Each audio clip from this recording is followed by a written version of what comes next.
कबीरदास जी महाराज कहते हैं, कबीरा जब हम पैदा हुए, कबीरा जब हम पैदा हुए, जग हंसे हम रोए। जब हम पैदा हुए जग हंसे हम रोए, ऐसी करनी कर चलो, ऐसी करनी कर चलो कि हम हंसे जग रोए। ऐसी करनी संसार से कर कर जाइए, जिसे करने के बाद जो आपकी करनी को देखे लोगों की आंखों से आंसू निकल पड़े। कितना अच्छा व्यक्ति। तो राजन,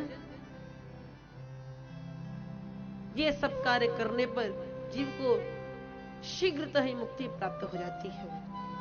परीक्षित जी कहते हैं, गुरुदेव ये सारी बातें तो ठीक है,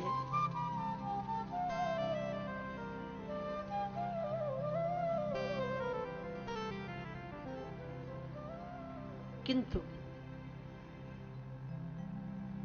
आप हमको एक बात बताइए, हमें मात्र 7 दिन का अवकाश मिला है। 7 दिन के बाद हमारे भीतर का जो आकाश है महाकाश में सम्मिलित हो जाएगा। तो 7 दिन में भला मैं मुक्ति को कैसे प्राप्त कर सकता हूं गुरुदेव? जब बड़े बड़े तपस्या करने वाले योग ऋषि, महर्षि, तेजस्वी, तपस्वी, ओजस्वी मुक्ति को प्राप्त नहीं कर पाए, हरि के द्वार को न जा पाए, तो मैं भला 7 दिन में कैसे प्राप्त कर सकता हूं गुरुदेव? तब सुखदेव जी महाराज ने यहां पर ऐसे दृढ़ता पूर्वक वचन बोले कि परीक्षित को विश्वास हो गया कि अब मुझे मुक्ति सहजता से ही प्राप्त हो जाएगी। सुखदेव जी महाराज कहते हैं कि खटवांगो नाम राजर्षिर ज्ञात्वे यत्तामिहायुषः मुहूर्तात् सर्वमुत्सृज्य गतवान अभयम हरिम। खटवांग नाम के राजर्षि ने तो एक मुहूर्त में मुक्ति प्राप्त कर ली थी, और परीक्षित आप भयभीत हो रहे हैं। एक मुहूर्त में कितनी घड़ी होती है महाराज? 2 घड़ी, और 2 घड़ी में कितने मिनट? 48 मिनट होते हैं। तो मात्र 48 मिनट में, 1 घंटा भी नहीं, 48 मिनट में ही मुक्ति को प्राप्त कर गए थे। तो आप भयभीत हो रहे हैं इनसे 7 दिन से? 7 दिन में तो आपको चुटकी बजाते ही मुक्ति प्राप्त हो जाएगी। परीक्षित जी महाराज ने कहा, गुरुदेव मुझे तो चिंता हो रही है। सुखदेव जी ने कहा, राजन चिंता न करो राजन, 7 दिन बाकी अभी, घड़ी भर में भी परलोक प्राप्त होता है। खटवांग से राजा का मोक्ष 2 घड़ी में हुआ, तेरा तो शरीर अभी 7 दिन तक रहता है। मेरा यह कथन है, ऋषि सब साक्षी है, भागवत पुराण से कष्ट सब मिटता है। देखता हूं आज से 7वें दिवस तुम्हारे लिए, मोक्ष द्वार राम मार्ग कैसे नहीं खुलता है। मोक्ष द्वार राम मार्ग कैसे नहीं खुलता है।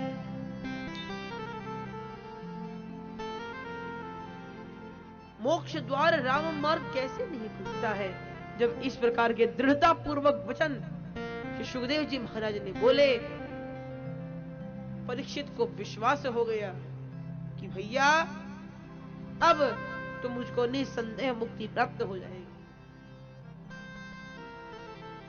सबसे पहले परीक्षित जी प्रश्न पूछते हैं, गुरुदेव आप मुझे परम ज्ञान तो देने जा रहे हैं, किंतु इस परम ज्ञान को कैसे श्रवण करना चाहिए? इसके कुछ नियम भी तो हैं। कैसे बैठना चाहिए, कैसे क्या करना चाहिए?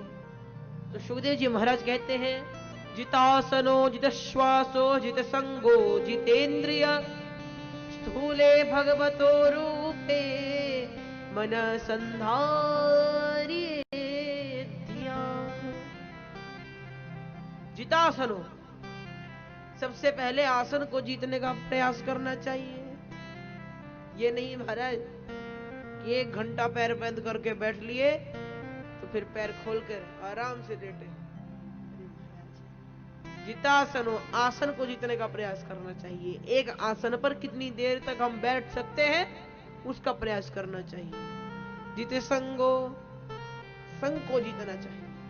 अब संग मतलब हमारे जो मित्र मंडली है उनको जीतने का प्रयास करना चाहिए कि मेरे माध्यम से हमारे किसी एक भी मित्र में यदि भक्ति रूपी बीज का रोपण हो गया, वो भक्ति रूपी बीज वृक्ष में प्रकट हो गया तो मेरा जो कार्य है वो सार्थक हो जाएगा। जितेंद्रिय, जितेंद्रिय होने का प्रयास करना चाहिए।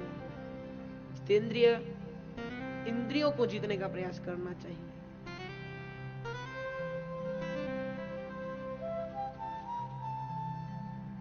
अब भैया इंद्रियों को जीतना तो बड़ा कठिन है।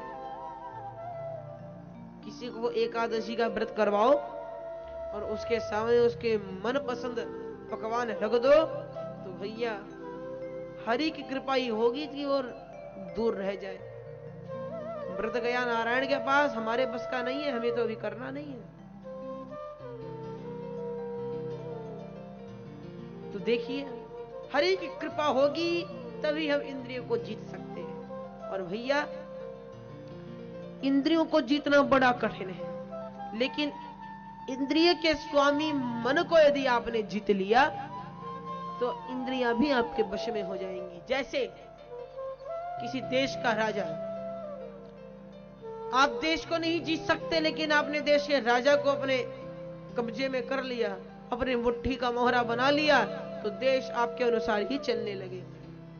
प्रेम से बोलिए राधे राधे।